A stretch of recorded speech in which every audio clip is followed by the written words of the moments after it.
Je m'appelle Marie et j'ai 34 ans. Je vis seule ces jours-ci. Il n'y a pas si longtemps, je vivais avec mon mari Antoine dans un appartement typique à 2 étages.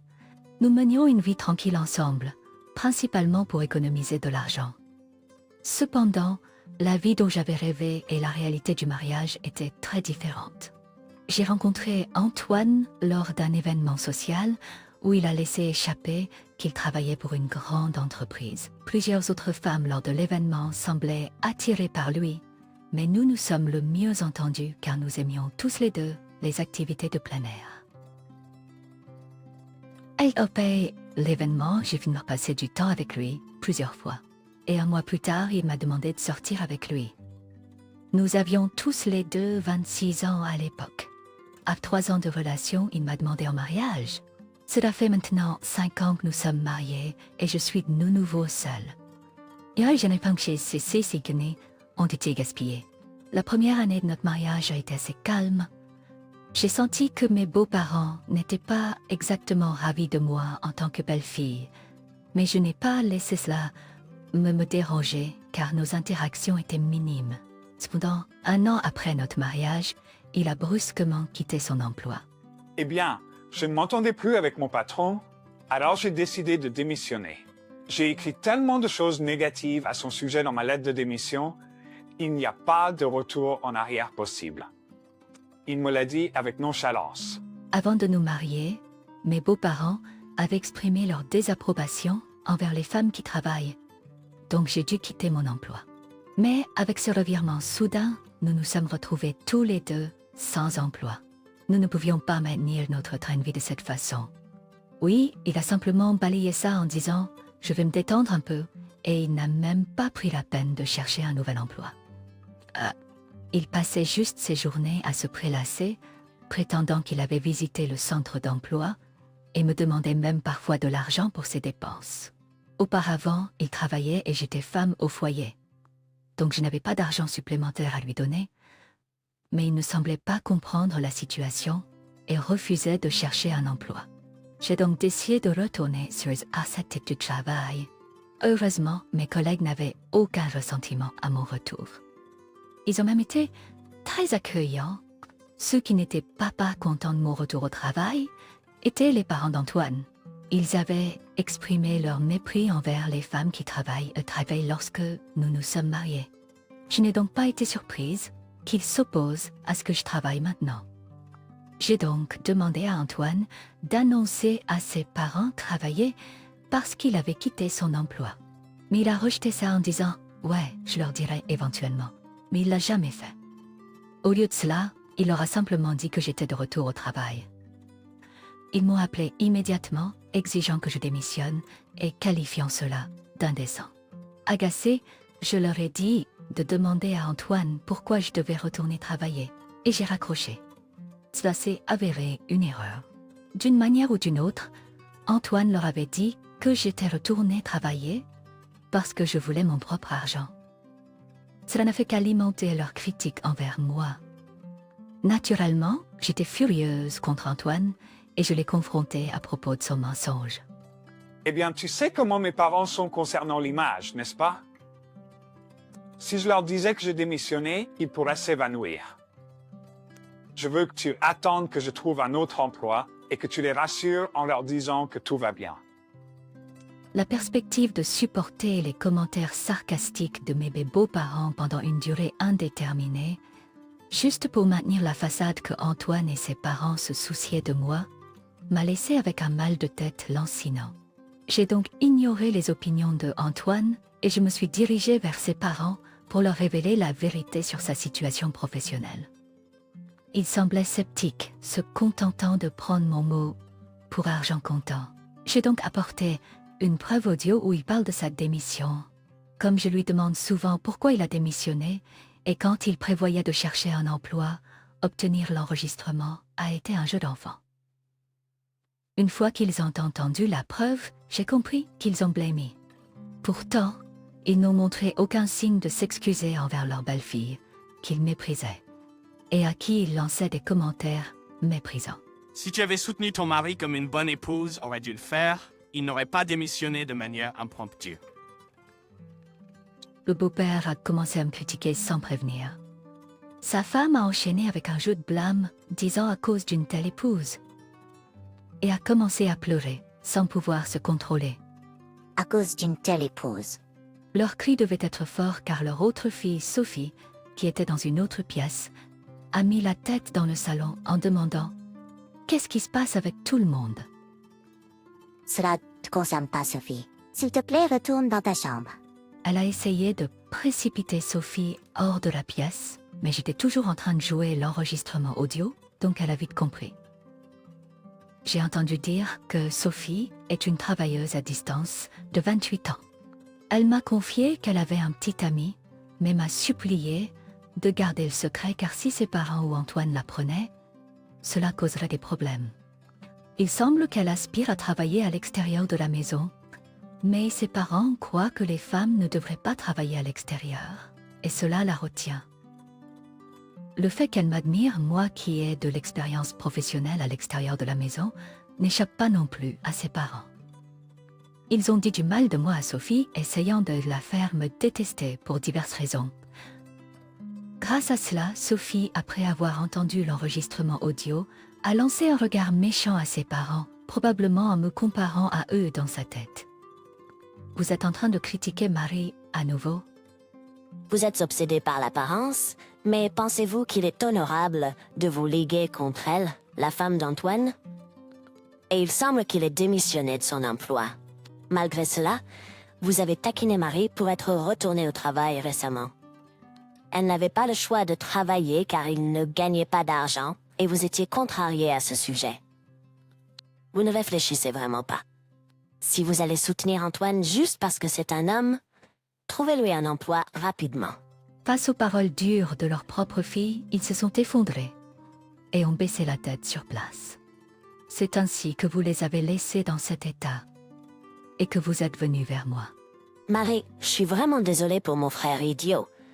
Je suppose qu'il va commencer à vivre au crochet de tes revenus. Alors quand ce moment viendra, ne réfléchis pas à 2 fois avant de le laisser tomber. Je lui ai souri en retour. C'est le plan. Je n'ai aucune intention de passer ma vie avec un homme qui refuse de travailler. Ses parents, craignant qu'il soit scandaleux d'être abandonné par leur belle-fille, étaient plus insistants que moi pour que Antoine trouve un emploi. Il l'emmenait souvent, lui qui traînait sans visiter le centre d'emploi, pour chercher du travail. Grâce à cela, il a décroché un contrat dans une autre entreprise 6 mois après avoir quitté son emploi. Il avait travaillé pour une grande entreprise auparavant, donc il a trouvé un emploi, mais il a méprisé cette entreprise comme un petit joueur qui ne correspond pas à mes compétences. À cause de cela, j'avais l'intuition que cet emploi ne durerait pas longtemps non plus. Ma prédiction était soit juste, soit il a duré plus longtemps que je ne le pensais. Mais après 3 ans, il a dit « Finalement, cet endroit n'était pas fait pour moi » et a abandonné l'entreprise. Peut-être que tenir bon pendant 3 ans compte comme une victoire. Même s'il était de retour au travail, j'étais restée plus longtemps dans une entreprise que lui. À ce moment-là, grâce à mon dévouement et mon engagement envers mon travail, j'avais gravi les échelons pour devenir manager et mon salaire avait augmenté. C'est parce que je savais que je ne pouvais plus compter sur Antoine, qui était négligent. Et il y avait autre chose. J'avais besoin d'argent pour enquêter sur quelque chose qui me tracassait. Suite à mon enquête, j'ai décidé d'agir. Mes paroles ont fait écarquiller les yeux de mon mari. C'était un homme avec une assurance particulière, ayant toujours été choyé par ses parents, et convaincu que, en tant qu'homme, il était destiné à de grandes choses. Donc, quand j'ai abordé le sujet du divorce, même en lui tendant les papiers du divorce, il a souri et a dit « Es-tu sûre de vouloir me larguer ?» C'est impensable qu'une femme comme toi puisse à nouveau attraper un homme comme moi. Je n'ai pas tout à fait compris ces paroles, mais j'ai pris les papiers du divorce et j'ai signé mon nom à l'endroit prévu. Malgré cela, il semblait croire qu'il était immunisé contre le divorce, affirmant « Si tu es si obstiné, je vais retourner chez mes parents un moment. Amuse-toi à pleurer ton cœur pendant mon absence. » Et il a rapidement emballé ses affaires et est parti chez lui. J'ai soumis les papiers du divorce pendant son absence, signer un bail pour un nouvel appartement, déménager et commencer ma vie en solo. Cependant, l'endroit où j'ai aménagé était conçu pour personne. J'avais invité quelqu'un à partager l'appartement avec moi, donc c'était un prêt temporaire de vie jusqu'à ce qu'il aménage. 2 semaines après avoir commencé ma vie en solo, j'ai reçu un appel surprise d'Antoine. « Hé, tu as dû faire un examen de conscience maintenant, non ?» En plus, j'ai compris que tout ce truc de divorce n'est qu'un stratagème pour une surprise. Laisse-moi entrer dans l'appartement dès que possible. Mes parents et les déménageurs sont tous en bas. J'ai jeté un coup d'œil en bas de l'appartement depuis le balcon du 55e étage. Les gens semblaient aussi petits que des fourmis, mais j'ai repéré le camion garé devant l'appartement.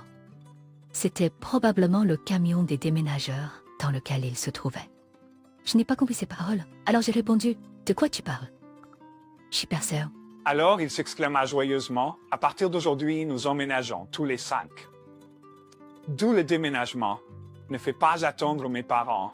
J'étais perplexe quant à la raison pour laquelle il croyait toujours que nous étions mariés, même après avoir signé les papiers de divorce. Soudain, j'entendis la voix de sa mère à l'autre bout du fil. Il semblait que ses parents s'étaient joints à eux. Marie, on dirait que tu te fais une belle fortune en mettant ton mari de côté, n'est-ce pas? C'est pour ça qu'il peut pas gagner beaucoup d'argent. C'est toi plus sa motivation. C'est inévitable. Si tu es celle qui rapporte le pain à la maison, alors tu n'as pas le choix de jouer le rôle de soutien pour une épouse qui travaille.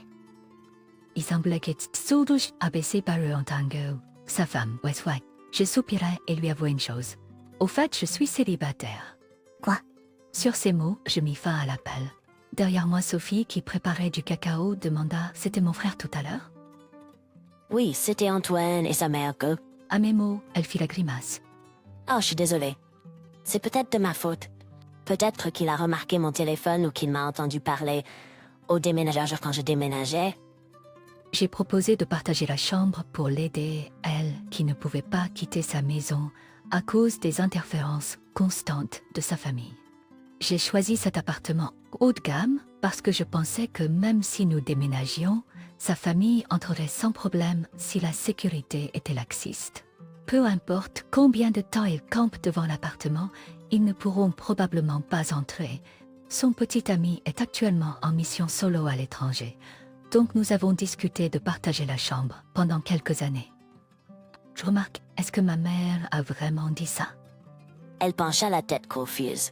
Jusqu'à présent, la mère de Sophie a toujours soutenu que c'était indécent pour les femmes de travailler, conseillant constamment à Sophie d'éviter de chercher du travail également. Malgré cela, j'étais perturbée lorsque soudain elle a changé d'avis et a annoncé qu'elle avait l'intention de laisser sa belle-fille. Ah, maintenant que j'y pense, Sally a acquiescé comme si elle avait enfin compris. Peut-être que mon père a finalement avoué à ma mère qu'il a perdu son emploi? Il semblerait qu'il était renvoyé par son patron pour avoir fait des remarques sexistes. Comme tout ce que les employés doivent faire, c'est préparer du café en dénigrant leur travail et en ignorant leurs contributions simplement parce qu'elles étaient des femmes. Oh ben, je pensais qu'il ne montrait de tels traits qu'à la maison. Maintenant, ni Antoine ni ses parents ne sont employés. Par conséquent, ils doivent compter sur Sally et moi qui sommes employés. Le fait qu'ils aient fouillé dans son smartphone implique qu'ils ont découvert notre arrangement de colocation. Peu importe ce qu'ils ont supposé, il semble qu'ils aient conclu que si Sally vit avec Marie, nous pouvons aussi partager un appartement. Et ils ont débarqué chez nous. Pendant que nous discutions de cela, je n'avais pas d'autre choix que de répondre au téléphone, car Antoine n'arrêtait pas d'appeler. Arrêtez cette stupidité. N'avez-vous pas eu un moment de réflexion? Je vous préviens, je reviens. Pourquoi avez-vous laissé une étrangère entrer chez moi? C'est ma sœur. Cette note est nulle. Vous restez ma femme jusqu'à ce que je décide que j'en ai assez de vous. Et Sophie est ma sœur. Compris? Une infidélité? De quoi parlez-vous? J'ai soupiré. Il n'a jamais remis en question pourquoi je voulais divorcer. Mais j'ai choisi de couper les ponts avec lui après avoir découvert son infidélité. Il a été licencié d'une grande entreprise et de la société suivante où il a trouvé un emploi parce qu'il faisait des avances à une nouvelle employée de l'entreprise. Les 2 licenciements ont résulté de l'infidélité qui s'est produite pendant les heures de bureau et il semblait avoir rapidement rompu avec la femme qu'il voyait dès qu'il a été renvoyé. La raison pour laquelle j'ai été tenue dans l'ignorance jusqu'à présent était que les entreprises ne voulaient pas divulguer cela, craignant que l'histoire ne fuite. Lorsqu'il a démissionné pour des raisons que je n'approuvais pas, j'ai engagé un détective privé pour découvrir la vérité. Et j'ai découvert que c'était à cause de l'infidélité. Antoine a été secoué lorsque son infidélité a été exposée, mais il a rapidement blâmé la victime, professant des choses comme « c'est la faute de celui qui se fait tromper ». L'infidélité est une marque d'honneur pour un homme. J'ai fermement rétorqué « il n'y a pas d'honneur pour un homme qui est fauché ». Et j'ai raccroché. Finalement, ils sont retournés dans leur ancienne maison après s'être excusés auprès des déménageurs. Cependant, ils semblaient avoir décidé de vendre également l'ancienne maison et ils ont rapidement commencé à chercher un appartement abordable pour que le trio puisse y vivre. Il y avait aussi une demande de dommages-intérêts de ma part et ils devaient vivre ensemble. Donc Antoine et son père n'avaient pas d'autre choix que de commencer à chercher du travail. Mais sa mère n'avait jamais travaillé auparavant et elle m'avait dénigré, donc elle n'a pas trouvé de travail facilement. Au contraire, elle se laissait et prendait travailler. En conséquence, Antoine et son cœur. Bien qu'ils étaient en parfaite harmonie auparavant, ils vivent maintenant ensemble, se lançant des insultes. Lorsque nous avons entendu de telles histoires par le biais des amis de Sophie, nous avons convenu de la chance que nous avions eue d'échapper à cette famille. Ce bombardement de la chambre prendra fin une fois que le petit ami de Sophie reviendra de l'étranger, mais c'est à ce moment-là qu'elle prévoit de se marier. Elle s'est tournée vers Moïse. Je veux que tu honores mon mariage avec ma famille. Je veux que tu honores mon mariage avec ma famille. Et j'ai failli pleurer. J'ai l'intention de continuer à défendre son bonheur en poursuivant le mien.